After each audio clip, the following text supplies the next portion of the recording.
Good morning Gujarat. સ્વાગત છે આપ સૌનું. હું છું હર્ષદીપ અને મારા કો હોસ્ટ આંગિકમ ભુવનમ યસ્યમ વાચિકમ સર્વવાંગમયમ આહાર્યમ ચંદ્ર તારાદિ તમ નુમઃ સાત્વિકમ શિવમ તમ નુમઃ સાત્વિકમ શિવમ. Good morning Gujarat. હું છું ખુશ્બુ ત્રિવેદી અને આ શ્લોક આજે મેં કીધો છે એનું કારણ છે હર્ષદીપ જણાવશે. મિત્રો, પાછલી રાતે ઊંઘ કેવી આવી? ઊંઘમાં મજાનું કોઈ સપનું દેખાયું? હવે જો એ સપનાની વાત તમારે બધાને કહેવી હોય તો કયું માધ્યમ પસંદ કરશો? કલમ ઉપાડી વાર્તા લખશો કે પછી નાટકનો મંચ પકડીને એનું મંચન કરશો? પણ હવે જો તમારું શરીર જ કલમ બને અને મંચ તમે પોતે બનવા જાઓ તો કયું આર્ટ ફોર્મ આવશે? આવું જ એક ક્લાસિકલ આર્ટ ફોર્મ જેને આપણે કથકના નામે ઓળખીએ છીએ. કથા કહે સો કથક કહાવે. કથક અને ગુજરાતનો બહુ અનોખો સંબંધ રહ્યો છે અને સંબંધ રહ્યો છે હાલમાં જ જેમને પદ્મ વિભૂષણનું સન્માન જાહેર થયું છે તેવા કુમુદની લાખ્યા થકી.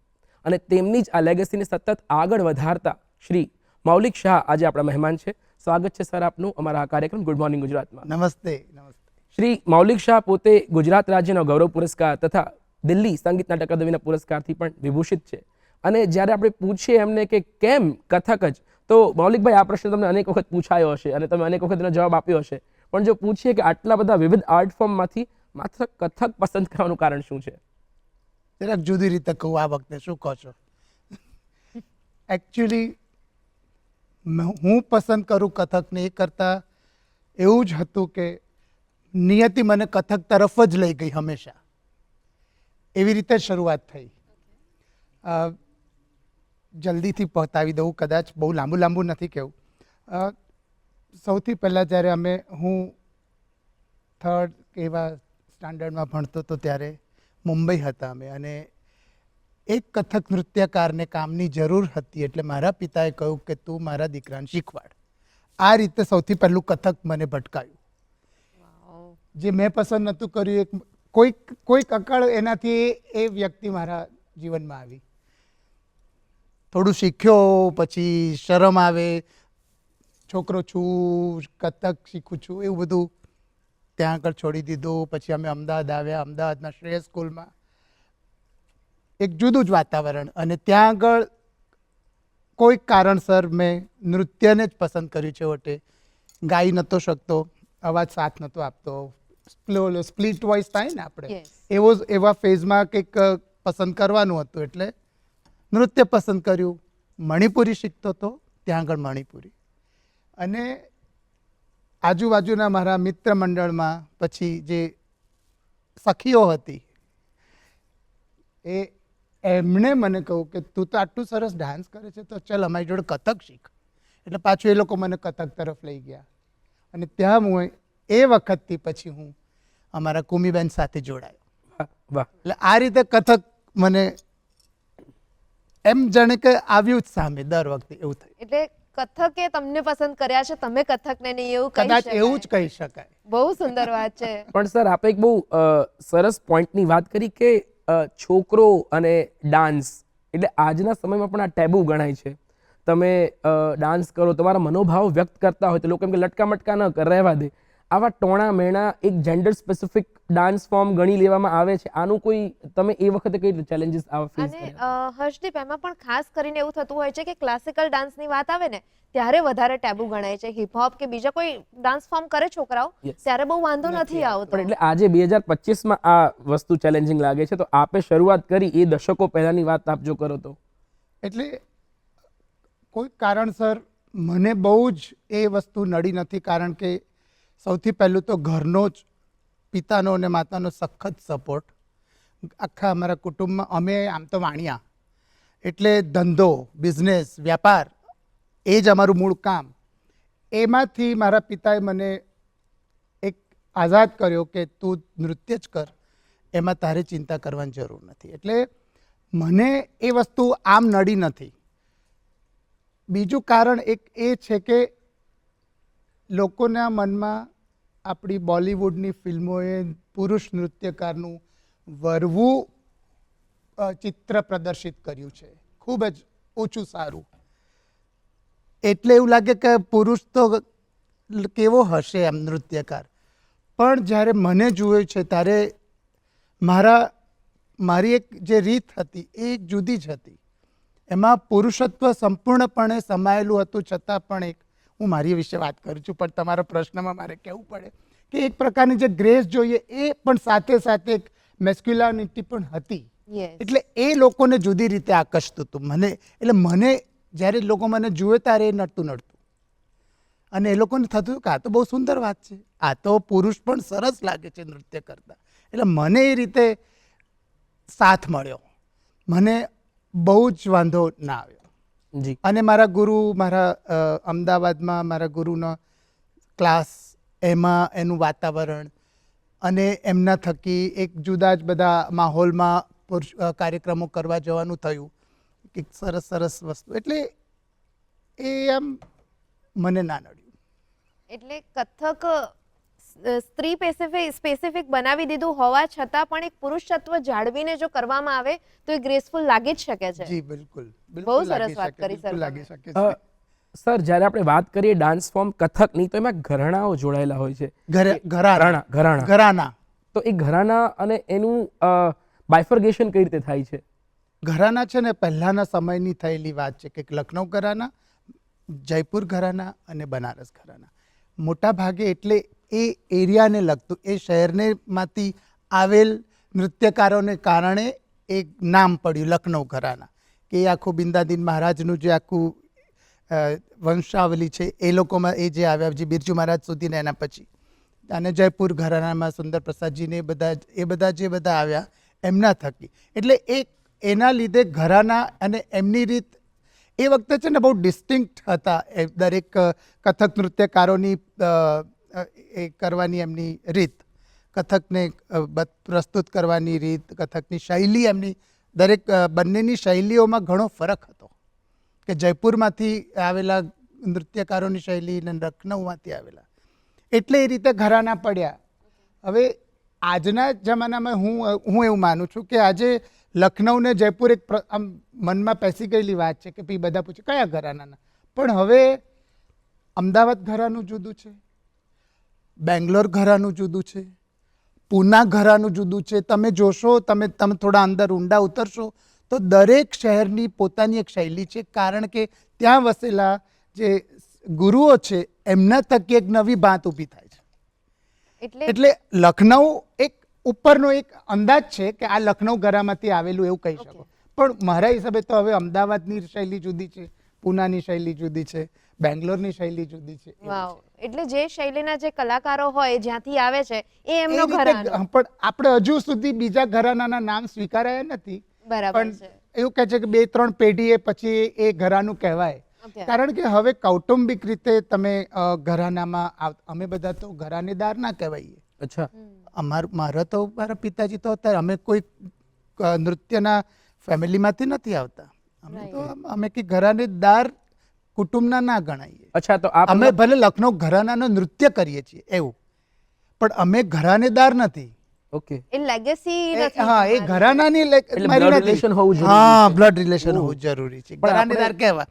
પણ હવે તો એટલું બધું વ્યાપ્ત એનો વધી ગયો છે, એટલા બધા નૃત્યકારો થઈ ગયા છે, વિદ્યાર્થીઓ થઈ ગયા છે કે એ સિવાય પણ હવે આપણે તમારે ઘરાનાને ફોલો કરે છે એવું કહીને તમે આગળ વધી શકો. ચોક્કસ. તો પણ એ બહુ રસપ્રદ વાત છે કે એ બ્લડ લિનિએજમાંથી આપણે એ તોડી અને આપણે એને સર્વવ્યાપી બનાવી દીધું છે. જી. અને બધા લોકો જોડાઈ શકે છે. અને આજે આપણે જોઈએ તો કદમની વાત કરી કે સરના ક્લાસીસની વાત કરી તો આનર્થમાં લાઈન લાગતી હોય છે, નાના નાના વિદ્યાર્થીઓ શીખવા માટે ઊભા હોય અને બધા જે રીતે એ ભૂલકાઓ તૈયાર થયા હોય ને એ લોકો ચક્કર પર ચક્કર લઈ રહ્યા હોય તો એ જોવાનો આનંદ અલગ હોય છે. એટલે ઘરાનાને આપણે સર્વવ્યાપી બનાવવામાં પણ સહભાગી રહ્યા છે, એનો આનંદ છે આ. તો સર, મને એ પ્રશ્ન આવે, અમારા દર્શકોને પણ કદાચ આવતો હશે, કેમ કે કથક બધાને આકર્ષિત કરે, બહુ સરસ ગ્રેસફુલ માધ્યમ છે. તમને જો ડાન્સર જુઓ, કોઈ પણ ડાન્સ કરતું હોય ત્યારે આ હા થઈ જાય અને બધાને એવું થાય કે અમારે પણ આ ડાન્સ કરવો છે. પણ આ કથક છે શું, અને કથકનો ઇતિહાસ જો તમે અમારા દર્શકોને થોડો કહી શકો. અમને પહેલા જ કહ્યું એમ, કથા કહેશો કથક કહાવે, એ રીતે આ કથક ઓળખાય છે. એટલે મૂળત્વે કે તમારે તમારી વાતને રજૂ કરવા માટે એક માધ્યમ જોઈએ છે, અને જે કથક નૃત્ય છે. કથક પાંગર્યું ગંગા કિનારે, ત્યાંના મંદિરોમાં રોજ રાત પડે, સાંજ પડે એટલે લોકો ત્યાં ભેગા થાય અને એક કથાકાર પોતાની કથા કહે અને કથા કહેવા માટે લોકો સુધી વાત પહોંચે એટલે એને હાથના બધા જેસ્ચર્સ ને બધાથી એક શરૂઆત કરી ને એ રીતે નૃત્યની શરૂઆત થઈ. આ એક ઇતિહાસ આ રીતે એને કથકને કહે છે. એટલે ત્યાંથી આ રીતે કથકની શરૂઆત થઈ. કથક પછી તો વધુ ને વધુ વિકસતું ગયું. નૃત્યનું એક શાસ્ત્રીય ફોર્મ બન્યું. એમાં ઘણા બધા સમયની સાથે એમાં વસ્તુઓ ઉમેરાતી ગઈ. મુગલ સમય આવ્યો, ત્યાંથી પર્શિયન ડાન્સર્સ આવ્યા, ત્યાંથી અમુક વાતો ઉમેરાઈ. પછી એ વખતે એટલે કે એક સમય હતો ભક્તિરસનું પ્રાધાન્ય હતું કથકમાં. કૃષ્ણ ભક્તિનું બહુ જ પ્રાધાન્ય હતું 12મી-13મી સદીમાં. ત્યાર પછી 15મી સદીમાં મુગલ આવ્યા અને એટલે મુગલ આવ્યા એટલે હવે વિમાસણ થઈ કે હવે ભક્તિ તો જે રીતે કરતા ના થાય એટલે શૃંગાર રસ આવ્યો. રાધાની ભક્તિ દ્વારા કૃષ્ણની વાતો થઈ. કૃષ્ણ અને રાધાની છેડછાડ દ્વારા વાતો થઈ. એટલે એ રીતે વિકસતું ગયું અને હવે અમારે પ્રોસિનિયમ્સ આવ્યા, સ્ટેજ આવ્યા, ગ્રુપ કોરિયોગ્રાફી આવી. તો એ રીતે કથકની વાતો થઈ. આમ આખો એક કથકનો ઇતિહાસ. તો અમુક પદની વાત કરીએ કે મોહે પનઘટ પે નંદલાલ છેડ ગયો રે, અને કૃષ્ણ ભક્તિના અલગ અલગ પદોની વાત કરીએ તો એ પદોએ પણ એક લાંબી સફર ખેડી છે. આપનું શું કહેવું છે સર, એ બોલિવૂડ સુધી પહોંચ્યા એ પહેલા એ કથકના ડાન્સર્સ કે પછી એ અલગ અલગ જગ્યાએ થઈને પહોંચ્યા પોપ્યુલર થયા છે, તો આ પદોની પોતાની પણ પોપ્યુલરિટીને વધારે ને વધારે બળકટ બનાવવામાં કથકે બહુ મહત્વનો ફાળો ભજવ્યો છે. એટલે જ્યારે જ્યારે એ પદો અસ્તિત્વમાં તો હોય જ, કારણ કે એના થકી જ વાત કહેવાતી હતી, એના થકી નૃત્ય રજૂ થતું હતું, એના થકી જ અભિનય દ્વારા પ્રસ્તુતિઓ થતી હતી. અને એટલે બ્રજ ભાષા અને બેઝિકલી મેં કહ્યું એમ મુગલ સમયમાં ઠુમરીઓ બહુ આવી ગઈ. અને અમારા બિંદાદીન મહારાજે પોતે પણ લખેલી ઠુમરીઓ બધી, પદો કો ઠુમરી કો, પદ એટલે જુદી, ઠુમરી એટલે થોડું જુદા, બધા થોડા બાયફર્કેશન્સ છે. એ બધા તો હતા જ, પણ જ્યારે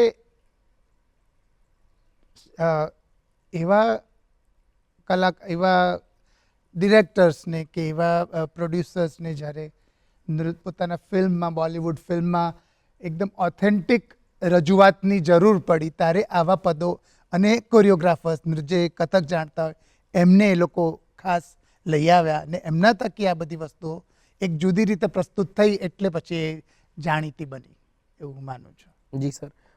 સર, આપણે જ્યારે વાત કરી રહ્યા છીએ આ તમામ પદની અને કથક શૈલીની, તો જે નૃત્યકાર છે જેનું શરીર એક માધ્યમ છે આખી વાર્તા રજૂ કરવાનું, તો એક નૃત્યકારનું મોર્નિંગ રૂટીન શું હોય છે? તમારું જ પોતાનું મોર્નિંગ રૂટીન શું છે, ત્યાંથી શરૂઆત કરીએ. અમે વર્ષોથી 10:30 થી 1:30 આ અમારો રિયાઝનો સમય. 10:30 વાગે અમે પહોંચીએ ક્લાસ પર અને અમારો રિયાઝ શરૂ થાય. 1:30-2 વાગ્યા સુધી ચાલે. કુમીબેનને સમય હોય તો અમને શીખવાડવા આવે અને તો અમે અમારા રિયાઝ કરીએ.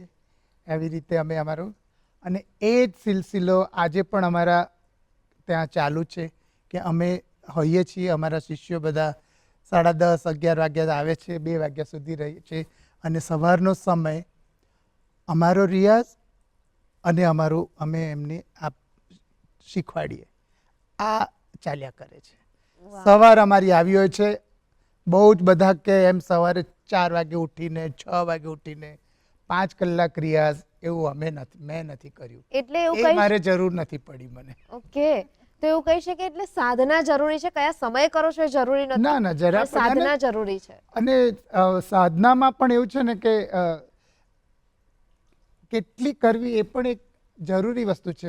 વિચારીને કરવાની વાત છે. એને આપણે પેલું એમ ગધા વૈતરું કરવાની પણ જરૂર નથી. આપણે એમ કહીએ ને એવો શબ્દ એમ કે ના, જરૂર નથી. વિચારીને કરેલી સાધના કે ક્યાં કેટલી જરૂર છે, આમાં હું કઈ રીતે આગળ વધીશ, એ મુજબ કરો તો એ તમારું જીવન પર્યંત તમને સાથ આપે છે. બહુ સરસ વાત કરી સર તમે. પણ સર, જ્યારે આ વાત કરીએ આપણે ક્લાસિકલ આર્ટ ફોર્મને કન્ટેમ્પરરી બનાવવા માટે, કથા બીજ નવા આવે કે નવા વિચારો રજૂ થતા થાય, તો આપે પણ એવા અનેક કન્સેપ્ટ્સ પર કોરિયોગ્રાફી કરી છે. તો એ આઈડિયા કન્સીવ કેવી રીતે કરો છો અને સમાજની વાતોને રજૂ કેવી રીતે કરવાની તમારી આખી જર્ની કેવી રહેતી હોય છે? અમે હંમેશા અમે કહું છું, કારણ કે અમારી સાથે ઈશિરાજી પણ સંકળાયેલા છે. જી. આમ મારા પત્ની છે, પણ પોતે એક બહુ જ સફળ નૃત્યાંગના છે. ખૂબ જ, અને આ બધી જર્ની જે તમે કહો છો એ અમે સાથે કરી છે. કોરિયોગ્રાફીની, વિચારોની. અમારું પોતાનું એકલ નૃત્ય તો અમારા બંનેનું પોતપોતાનું છે, પણ આ રીતે કોઈ થીમ લઈને કોઈ વાતો પર કરવાની એ અમારી સાથેની જર્ની છે. એટલે હું અમે કહું છું. એટલે એમાં એવું છે કે પહેલેથી જ એ અભિગમ હતો કે જે એક કામ, એક તમારી જે બાઉન્ડ્રી છે, એક શાસ્ત્રીય, મારું કથક છે તો કથકનું એક પોતાનું એક પરિઘ છે, એની અંદર એક આખી એની મીડિયમ છે, એમાં એની ગ્રામર છે. તો એ ટ્રેડિશન કહેવાય છે. એ ટ્રેડિશન જેને આપણે પરંપરા કહીએ, તો એ પરંપરાના દાયરાને મોટો કરવાનો અમારો પ્રયત્ન રહ્યો છે, તોડવાનો નહીં. અમારે એને તોડવો નથી, અમારે દાયરામાં જ રહેવું છે. પણ શું તમે એને એક્સટેન્ડ કરી શકો? એમાં તમે નવા પરિમાણ ઉમેરી શકો? તમે એના ગ્રામરને તોડ્યા મરોડ્યા વગર, એની શૈલીને ડિસ્ટર્બ કર્યા વગર એમાં નવું ઉમેરી શકો? આ આટલા વર્ષોની અમારી જેમ જ છે. અને એના માટે થઈને, અને રેલેવન્સ અને સમય સાથે તમારું રેલેવન્સ એ પણ અમે હંમેશા સતત જોયું છે કે થીમ કેવા લેવા કે જે આજના સમયના હોય, આજના સોશિયલ લાઈફમાં થોડા વણાયેલા હોય, એવા થીમ લેવાનો અમે પ્રયત્ન, કંઈક નવો વિચાર લેવાનો પણ પ્રયત્ન. આવી રીતે અમે અમારી બધી કન્ટેમ્પરરી, જે આપણે કહીએ ને કન્ટેમ્પરરી શૈલી, કન્ટેમ્પરરી બહુ નથી કરવાની હોતી. જે વિચાર હોય છે એ કન્ટેમ્પરરી હોય છે. એને મોડર્ન આઈથી જોવાની વાત છે, એને રીતે એને મૂકવાની વાત છે. અને શૈલીને પ્રસ્તુત એવી રીતે કરો કે એમાં એક નવાપણું લાગે. આ બધા અમારા આખા કાર્ય કરવાના અમારા રસ્તાઓ છે. આવા જ સંસ્મરણો વાગોડીશું અને આપણે જાણીશું કે કેવા કેવા પ્રોડક્શન્સ ગુજરાતને અને દેશને અને દુનિયાને અને ક્યાં ક્યાં એમના ડાન્સ ટ્રુપ્સ એ ટ્રીપ કરી અને કેવા કેવા લોકોને મંત્રમુગ્ધ કરી દીધા છે. એ બધું જ જાણીશું. આવી જ રસપ્રદ વાતો કરીશું, પણ હાલ સમય થયો છે વિરામનો. વિરામ બાદ ફરી મળીશું.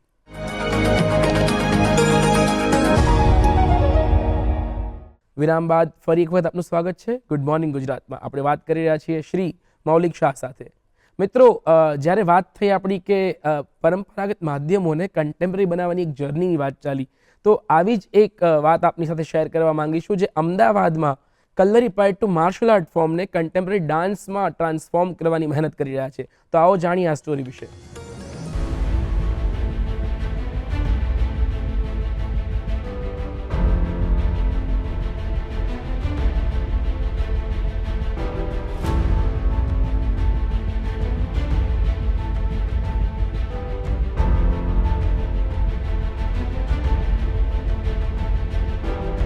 આ દ્રશ્યો છે કલરીપાયટ્ટુ શીખી રહેલા વિદ્યાર્થીઓના, અને આ છે ગુજરાતમાં માર્શલ આર્ટ્સ શીખવનાર ગુરુ. તેઓનું મૂળ નામ ડી પદ્મકુમાર છે અને મૂળ વતન કેરળ છે, પણ વર્ષોથી અમદાવાદને પોતાની કર્મભૂમિ બનાવી પપ્પન સરના નામે ઓળખાતા ડી પદ્મકુમાર નવા કન્ટેમ્પરરી ડાન્સ ફોર્મને વિકસાવવાનું કામ કરે છે. કલ્લરીપાયટ્ટુ એ ડાન્સ ફોર્મ નથી, એ શુદ્ધ માર્શલ આર્ટ ફોર્મ છે. કલ્લરીપાયટ્ટુ સાથે હું જે અભ્યાસ કરી રહ્યો છું, એના થકી હું ઇન્ડિયન કન્ટેમ્પરરી ડાન્સને ઘડવાનો પ્રયત્ન કરું છું. એનો ઉપયોગ હું અલગ અલગ વાર્તાઓ, ફિઝિકલ થિયેટર અને ડાન્સ થિયેટરમાં કલ્લરીના અલગ અલગ એલિમેન્ટ્સ લઈ અને વાર્તાઓ રજૂ કરવાનો એક નમ્ર પ્રયાસ કરતો હોઉં છું. શરીરના અંગો વડે ગજવડીવ, અશ્વવડીવ, સર્પવડીવ જેવી અલગ અલગ આક્રમણની મુદ્રાઓ બનાવવામાં આવે છે. ધીરે ધીરે ફિલ્મ અભિનેતાઓમાં પણ કલરીપાયટ્ટુ શીખવાનો વ્યાપ વધી રહ્યો છે. ત્યારે આમાંથી ડાન્સનું નિર્માણ એ અનોખી બાબત છે.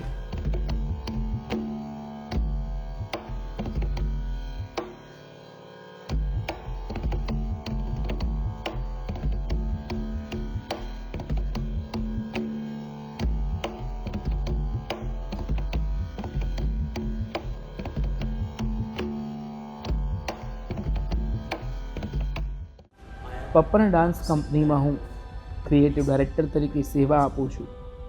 છેલ્લા 24 વર્ષથી લગભગ જે પ્રેક્ટિસ હું કરી રહ્યો છું તેમાં હું નવી પેઢીને જોડવા માગું છું. ખાસ કરીને નવા નૃત્યકારોને, નવા ડાન્સર્સને શીખવવા માગું છું આ ઇન્ડિયન કન્ટેમ્પરરી. મારા અનેક પ્રોડક્શન્સ પણ ચાલ્યા છે. અંગપ્રવાહ અવારનવાર આયોજન થતું રહે છે. અત્યારે રાષ્ટ્રકક્ષાએ જ્યારે હું કાર્યરત છું, અલગ અલગ સંસ્થાઓમાં હું કાર્ય કરું છું.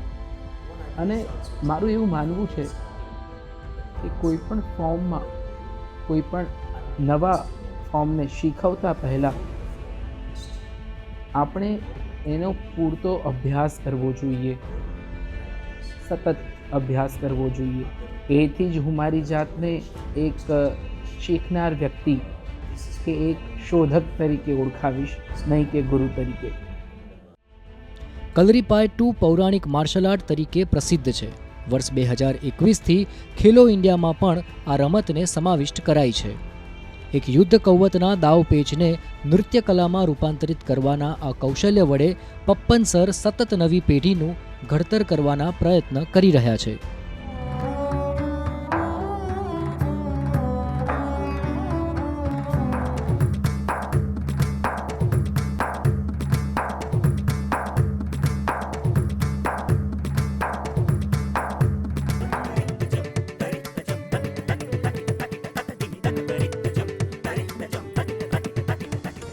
આવા જ ઘણા બધા આર્ટ ફોર્મ્સ છે જે ઇન્ડિયાની અંદર અત્યારે ઘણા બધા લોકો શીખી રહ્યા છે ને એને આગળ વધારવા માટે ઘણા બધા લોકો કામ કરી રહ્યા છે. વાતોનો વેગ આગળ વધારીએ મૌલિક શાહ સાથે. સર, કથકની જ્યારે વાત આવે ત્યારે બહુ જ બધા વર્ષોની સાધના અને બહુ જ બધા વર્ષો પછી એ તમારામાં કથક બેસે, બરાબર? એને તમારે આત્મસાત કરવું પડે. તો જેને શીખવું છે તો એમણે તૈયારી કેવી રીતે શરૂ કરવી જોઈએ? કોઈ પણ ક્લાસિકલ ડાન્સ શીખવો છે તો એમણે તૈયારી કેવી રીતે કરવી જોઈએ? આમાં તો જેને શીખવું છે એને તો તૈયારી કરવાની જરૂરત જ, એને તો શીખવા જવાનું છે ગુરુ પાસે કે ટીચર પાસે, અને એમના માર્ગદર્શન હેઠળ એમને શરૂ કરવાનું છે. એટલે એમની પોતાની તૈયારી એક જ છે કે મારે આ ટીચર પાસેથી શીખવું છે. ખાલી શીખવું છે એ તૈયારી હોવી જોઈએ. બહુ સરસ વાત કરી સર તમે. સર, આપણે વાત કરી રહ્યા હતા આપના અલગ અલગ પ્રોડક્શન્સની, જેણે સાંપ્રત વિચારોને કથકના માધ્યમથી મંચ પર લાવ્યા. તો તમને યાદગાર કયા કયા પ્રોડક્શન્સ છે, કયા કયા વિચારો છે, એ જો આપ અમારા દર્શકોની સાથે શેર કરી શકો તો? સૌથી પહેલું જ પ્રોડક્શન અમારું, એ અમારા માટે બહુ જ ઇમ્પોર્ટન્ટ, સૌથી પહેલું એક પ્રોડક્શન એટલે એ તો હોય જ હૈયાની બહુ જ નજીક, કે જેના થકી તમે શરૂઆત કરી. એનું નામ નર નારી, જેમાં અમે 4 એપિસોડ પસંદ કર્યા અને એમાં જુદી જુદી જે કહું ને કે આખી વિચાર મૂક્યો કે પારંપરિક જે કહીએ છીએ ત્યાંથી કન્ટેમ્પરરી.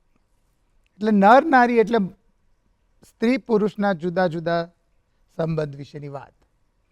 તો એમાં કૃષ્ણ અને રાધાનું તો હોય એક સંબંધ, જે પરંપરાગત આખી એક વાત છે એ મૂકી. પછી એક અમારું જે કથક નૃત્ય છે એ નૃત્યમાં જ એને ટેકનિક કહેવાય છે, એમાં કોઈ સ્ટોરી નથી હોતી, છતાં પણ તમે એના દ્વારા ઘણા બધા ઇમોશન્સ પસંદ રજૂ કરી શકો.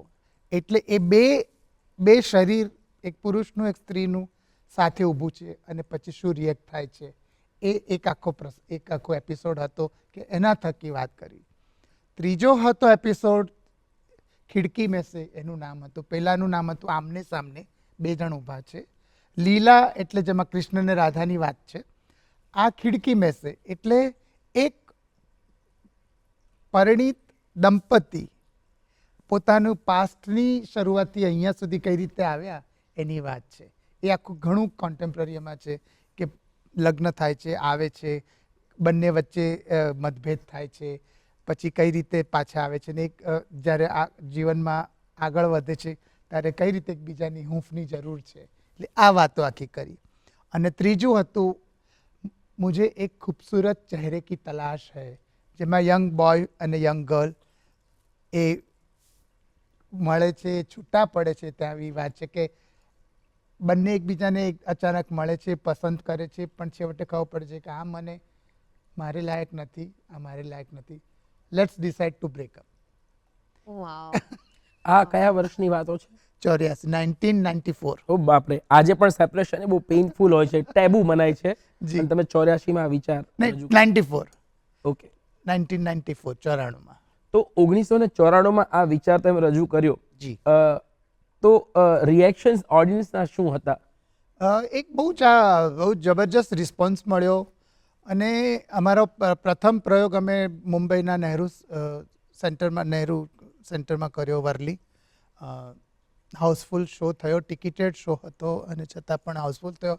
અમારી મહેનત પણ હતી, કારણ કે લોકો સુધી આ વાત પહોંચાડી અને લોકોમાં એક પ્રકારનું એ હતું કે અરે લેટ્સ ગો એન્ડ સી આ શું થઈ રહ્યું છે.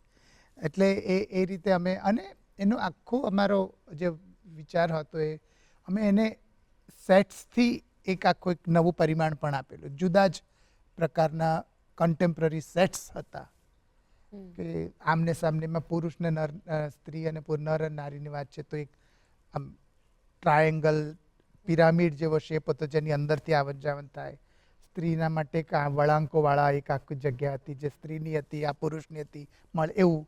લીલામાં બહુ સુંદર એક જુદા જ પ્રકારના વૃક્ષો ઊભા કરેલા, કન્ટેમ્પરરી. આ બધું એકદમ ટિપિકલ આપણે જે જાણીએ છીએ કે ઝાડ ઊભું કરી દીધું, કટ્સ બધા કટઆઉટ્સ ઊભા કર્યા, એવું નહીં, એક જુદું. એટલે એક જુદું પરિમાણ હતું. આમને સામનેમાં એક ગાર્ડનની રેલિંગ, થાંભલો, લાઇટ, પગથિયા, એટલે અને આ પેલામાં ખિડકી મેસેમાં એક દરવાજો, સ્ટૂલ હતા 3-2, એ સ્ટૂલ સાથે પણ કામ બધું કર્યું. એટલે આવું બધું એક નવું જ આખું દ્રશ્ય ઊભું થયું અને which was a very different in classical ડાન્સના શોમાં કે આ કથકનો શો છે કે કયું છે. લોકોને એ પણ કદાચ વિસ્મય થતું હશે કે આ શું છે ભાઈ, પણ એકદમ પ્યોર કથક હતું અને છતાં પણ ના લાગે તમને. કથકનો આ ક્લાસિકલ ફ્લો જે કુમીબેને આપને શીખવ્યું કે આપ આપના વિદ્યાર્થીઓને શીખવી રહ્યા છો, જી. તમે એક કઈ દિશા તરફ આગળ વધી રહ્યો છે અને તમારું શું રિવ્યુ છે એના પ્રત્યે? એટલે અમે તો અમારી, મેં તમને જે અત્યાર સુધી જણાવ્યું પ્રમાણે અમારો અભિગમ જે છે કે એની જે બાઉન્ડ્રીઝ છે એને એક્સટેન્ડ કરવી અને નવા પરિમાણો ઉમેરવા. એ સિલસિલો અમે અમારા શિષ્યો થકી આગળ વધારીએ છીએ. કુમીબેન એમના વિચારોથી આગળ વધ્યા, અમે અમારા વિચારોથી. આજ કારણ કે અમારા હજુ પણ વિચારો આજના અમારા જે બધા શિષ્યો છે એ એમના થકી અમે આગળ વધીએ છીએ. એ લોકો અમને એક જુદા જુદા વિચારો આપે છે, જુદા જુદા ઇન્સ્પિરેશન આપે છે આજનો, બિકોઝ એમનું મગજ, એમનું માઇન્ડ યંગ છે અને એમના દ્રષ્ટિકોણ જુદા છે, એમના વિચારવાની રીત જુદી છે, એમના અનુભવો જુદા છે ને એમની ચેલેન્જીસ જુદી છે. અમારી ચેલેન્જીસ જુદી હતી, એમની આજના યંગસ્ટર્સની ચેલેન્જીસ જુદી છે. એટલે એના માટે અમને જે સૂઝે છે, અમને જે એમાં જેટલું સમજણ પડે છે એ પ્રમાણે અમારે એમને તૈયાર કરવાના છે. કે તમે એમની એક ચેલેન્જીસની વાત કરું, કદાચ તમે તમારા મનમાં પ્રશ્ન હશે જ, બધા પૂછે છે આજના તમારા બોલિવૂડ વિશેના શું ખ્યાલો છે, એ હું જ પૂછી કહી દઉં છું. મને એમ કે તમે પૂછો એ પહેલાં. એટલે 3 મિનિટનો ડાન્સ જે તમને ટીવી પર બતાડવામાં આવે છે, 2.5 થી 3 જ મિનિટનો, એની સામે તમારે આજના યંગસ્ટર્સને થોડુંક તો ચેલેન્જીસ છે. કારણ કે શ્રોતાઓ એટલે પ્રેક્ષકો તો એ જુએ છે અને એમના મનમાં એક જુદી જ વાત એ ઊભી થાય છે કે આવું કંઈક. એટલે કથક નૃત્યની જે સુંદર વસ્તુઓ છે એને કઈ રીતે મૂકવી, અને અમારો ડાન્સ અમે જે શીખ્યા હતા અને એ લોકો જે ડાન્સ કરે છે એમાં કેટલો ફરક હોવો જોઈએ એ અમે ધ્યાનમાં રાખીને આગળ વધારીએ છીએ. એમને શીખીએ છીએ કે તમારે આ તો ઊભું, તમારે તમારા શરીરમાંથી આટલું તો પેદા કરવું જ પડશે તમારે. જી. કે આટલી તો તમારે મહેનત કરવી જ પડશે. એને કથક આ રીતે હું 25 ચક્કર લેતો તો આ સ્પીડમાં લેતો તો તમારે 40 લેવા પડશે અને વધારે સ્પીડમાં લેવા પડશે. કે હું આ પગનું કામ કરતો તો અમારા સમયમાં એ ઘણું હતું, હવે ના ચાલે. હવે કંઈક તમારે ચમત્કારિક કથકનું જે સ્વરૂપ છે એમાં હજુ પણ વધારે તમારે ઊભું કરવું. જે કશુંક નવું કરવાની જે દોડ છે હા. એમાં તમારે પણ આવવું પડશે, આવવું પણ જ પાયો પડશે. સાથે રાખવો પડશે. એ તો પહેલું જ છે. મેં કહું ને એના વગર નહીં છે. અમારે બ્રેક નથી કરવો, અમારે એમાં જ નવા પરિમાણો. એટલે આ આખી અમારો સિલસિલો. પણ એક ખૂબ સારી વાત છે કે જ્યારે આજના યુથનું આજના ટાઈમે રીલ્સના જમાનામાં અટેન્શન સ્પાન ઘટતો જાય છે, ત્યારે કથક અને બીજા ક્લાસિકલ માધ્યમો એ એમની ચમત્કૃતિ બતાવવા માટે સમય માંગે છે, તમારી ધીરજની કસોટી કરે છે. અને એ યાત્રામાંથી જો તમે ચરમ સીમા સુધી જો એ આર્ટ ફોર્મને માણવાના પહોંચવું હોય તો ધૈર્ય બહુ જ એ જરૂરી એલિમેન્ટ છે એને માણવા માટેનું. જી. અને એ જ 3 મિનિટના કોઈ પરફોર્મન્સમાં નહીં માણી શકાય કે જે એને 1 કલાક માણવામાં મળે છે. જી, એ તો છે. એટલે એ એવી અનેક આપે સરસ વાતો કરી છે. એના માટે સર આપનો ખૂબ ખૂબ આભાર કે આપ ગુડ મોર્નિંગ ગુજરાતમાં આવ્યા, આપનો સમય આપ્યો અને દર્શકો સાથે વાતચીત કરી.